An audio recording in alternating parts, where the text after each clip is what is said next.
Oh, yeah. What's there? She said you had on Sunday. Okay. Get them things stuck here. Oh, yeah. That's it. Good evening. Yeah, they will.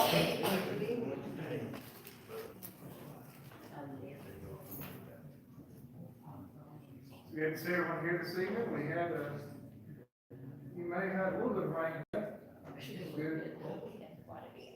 Quite a bit. Y'all had quite a bit. Yes. Well, that's good.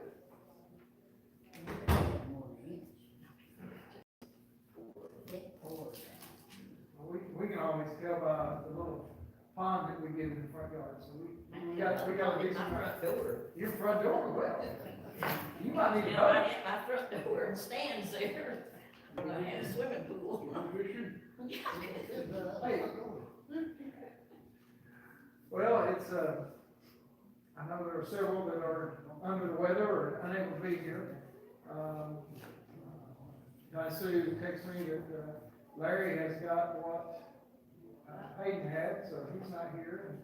Of course, Vicky and that bunch, the Creeks got me, and there are others, excuse me, found out, they got a call, let's see, sometime this afternoon, and, James had been scheduled to have his wisdom teeth taken out, and, they called and said, oh, someone canceled, and said, can you come tomorrow? So he's gonna come tomorrow, so he will have his wisdom teeth cut out, I think around 12:45 or something like that tomorrow. So, keep him in your prayers. That should be pretty uneventful, but you know, it's like, you just never know. I know, most people go through that, no problems, you know, just, you know, in about a week or so, they're not as good as they were before, then. It'll be all right unless it gets a dry socket. And those are the ones that don't, and that's what Haley, when she had hers, I think she said she was 18 or so, she had hers cut out, and she developed dry sockets, so they were there, so so hopefully it will go well for him, and he'll be, good, and then he gets to have braces, although he gets to use they're gonna use the Invisalign on him, because, I don't know why they don't use them more. I don't know if they cost more or less, or they just don't work quite as effective. I don't know, but the reason he's gonna get them instead of the old-fashioned braces is because, since he goes to college so far off, different states and everything, you know, whoever does the braces, they like to be the ones to, you know, if there's anything goes wrong or needs to be done on them, they're the ones that will work on them. And so, with him being 20 hours away, there's just no way to do that. Whereas the Invisalign, they can schedule appointments, and it's no big deal, because they just get this mold, and then you get different ones. It's kind of a interesting process, I guess. So anyway, but tomorrow, getting his wisdom teeth cut out. Anything else we need to make mention? Hey, MJ. There's somebody in the class.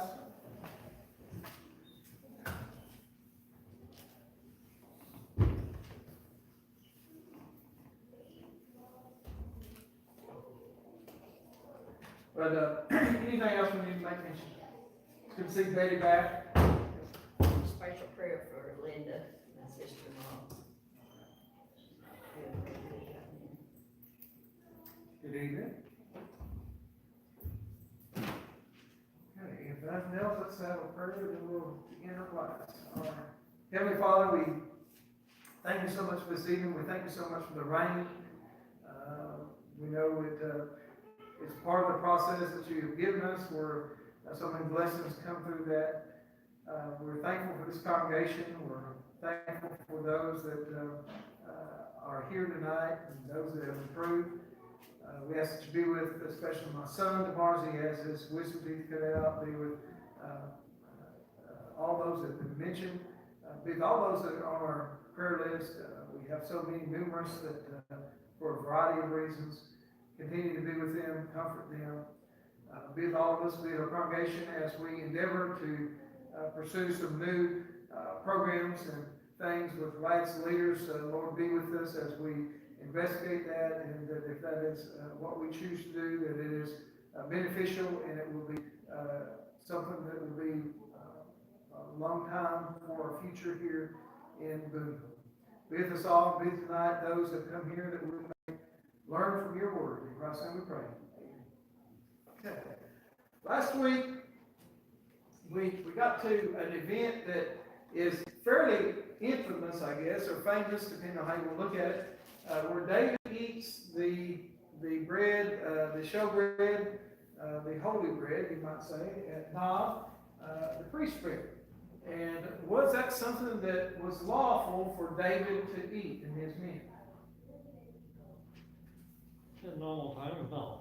It wasn't lawful. Now, however you want to phrase it, it wasn't lawful. Now, was it understandable that the priests allowed them to eat it? Yes.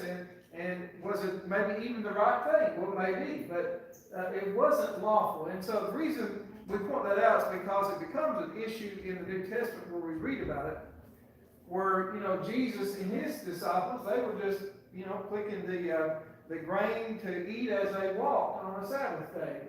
And the Pharisees attacked them for violating the Sabbath, basically, violating the rules because they were working on the Sabbath.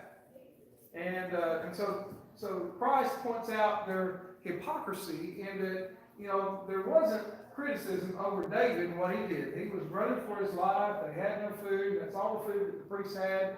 And so they shared it with them. And so people would say, yes, it technically is unlawful, but it was understandable and probably the right thing to do. And so, but it didn't even compare to what Jesus and his disciples did, because what they did actually did not violate the law, and yet they were criticized for it. So it's an event that we are aware of. Why was David without food? Yeah, when you're on the run, you don't have time to, go get things and get your provisions. And of course, there wasn't a McDonald's, or anything like that, where you just go and say, hey, I want a quarter pounder. And the bread that David, what the priest gave David was the bread that they had taken off, put in the fresh bread.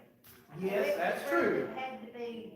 That's true, but now, see, the way that worked, though, that's true, you're right. But the way that worked is, that's the bread that the priest would eat from.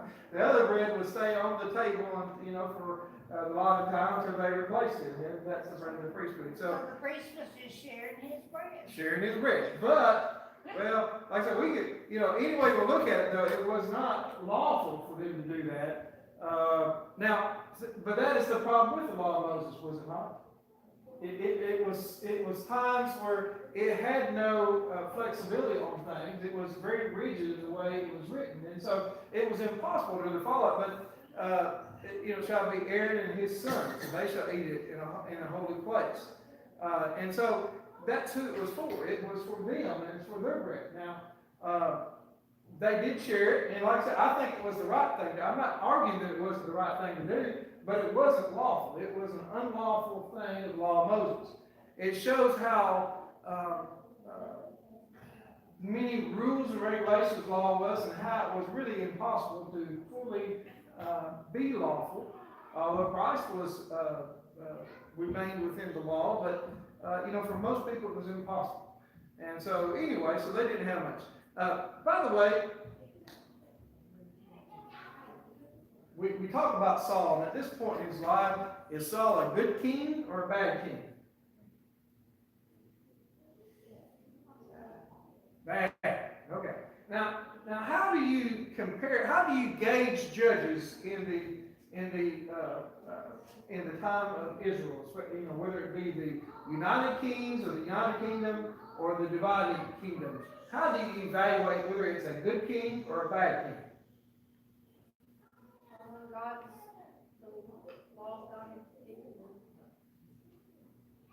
Okay, say that again. I didn't really quite. Well, that's whether or not they were following the instructions that God had given them.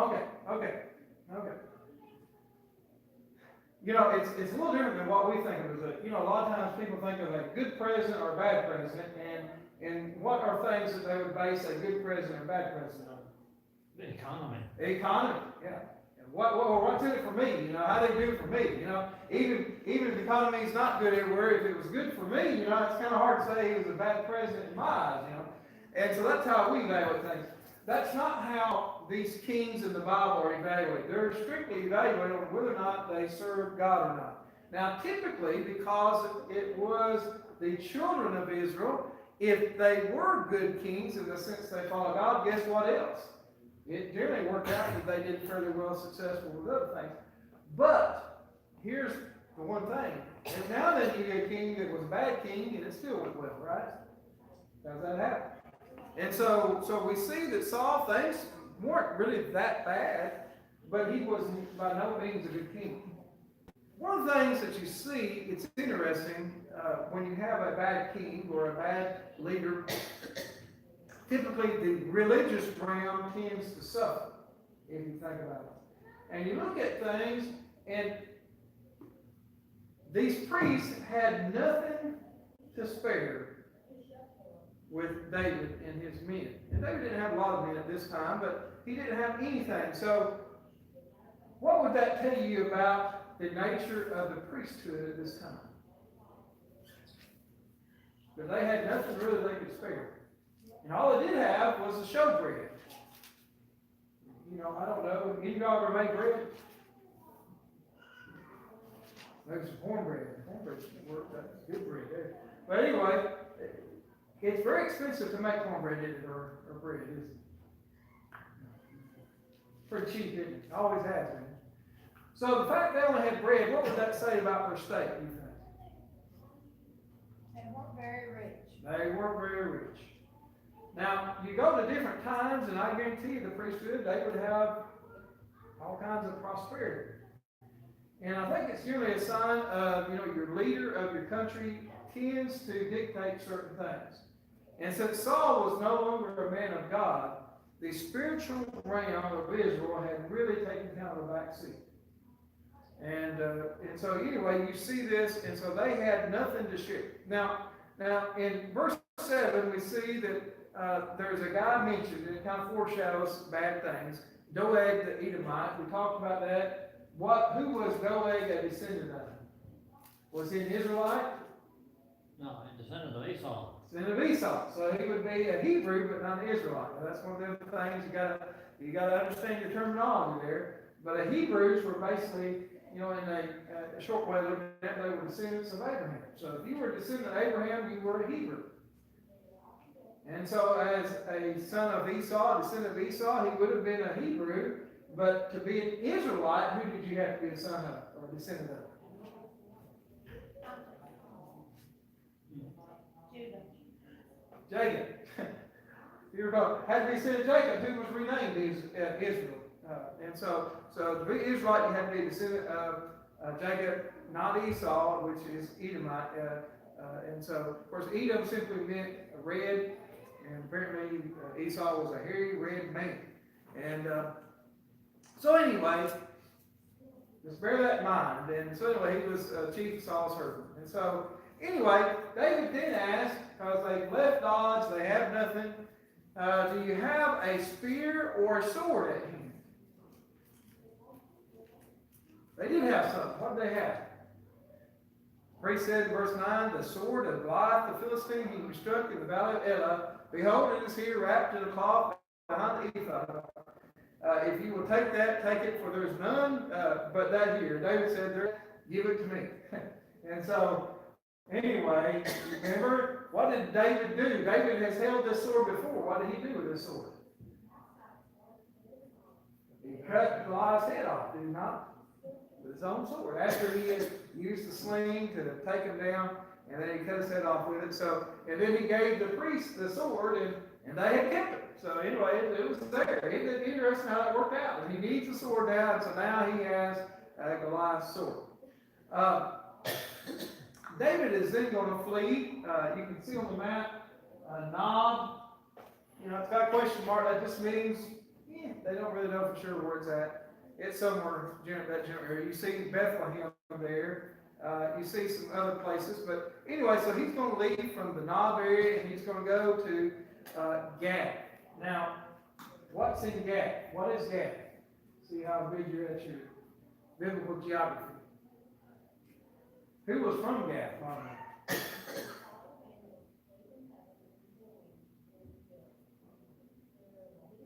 We just talked about a sword.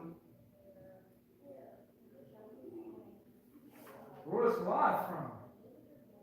Was he not from Gath? And so Gath is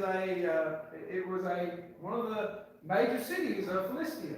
And so David is going into Philistia, into Gath, which is the hometown of Goliath. Now, David was very popular in Israel. What do you think he's going to be in Gath?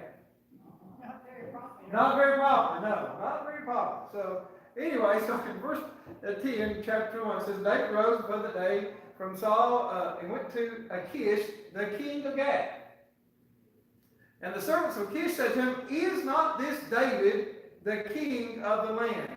Did they not sing one to one another of him in dances? Saul struck down his thousands and David his 10,000s. Now, what do they mean? Do they mean that David was actually king of Israel? Some people that like to try to nitpick and say, the Bible has all these. What do you think it means in this term? Because they mentioned Saul, so they knew that Saul was the actual king. But there's king of the land. What do you think that would mean? What happened after David Goliath? David became very popular among Very popular. Yes, he probably is the favorite son, you might say. And so king of the land is just kind of an expression to say, he is in essence, he's their number one king, you might say. So David took these words to heart and was much afraid of Achish, the king of Gath. So he changed his behavior before them and pretended to be insane in their hands and made marks on the door of the gate and let his spittle run down his beard. Then Achish said to his servants, Behold, you see, the man is mad. Why then have you brought him to me? Do I lack madmen? That you have brought this fellow to behave as a madman in my presence? Shall this fellow come to my house? Now, so David kind of realizes that this would not be a good place for him to be, and so he begins to act crazy. Okay? And kind of starts drooling and other things. And the king sees him and says, I've got enough madmen in my town that I need, I don't need another madman here. Get rid of it. And so David escaped without them doing anything negative. David parted there, escaped to Caleb, Adullam, when his brothers and all his father's house heard it, they went down there to him, and everyone who was in distress, everyone who was in debt, everyone who was bitter in soul gathered to him, and he became captain over them, and there were with him about 400 men. So they all kind of gathered there. Why do you think his family had to go there?